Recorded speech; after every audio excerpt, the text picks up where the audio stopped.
weather natin ngayon sa ating tindahan. At ayan, medyo umulan ngayon guys. Umulan, first time na umulan ulit ngayon. Ayan, medyo malakas talaga yung ulan guys.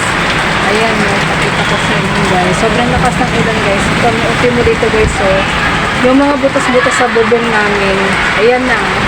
Hindi pa naman naayos yung mga butas-butas doon sa bubong. Hindi pa natatakpan. So, labay.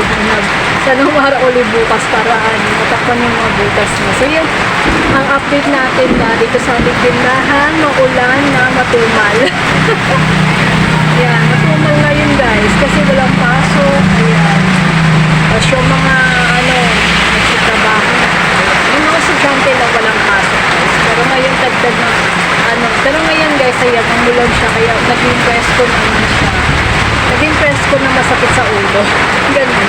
Kasi medyo nagba-brown out, pag mamatay yung ilaw. So, ito update ko sa inyo guys. Nakita ko sa inyo update sa labas ng ating tindahan guys. Ayan. Ang hangin siya guys. Ito lang po. Ito ko sa inyo guys.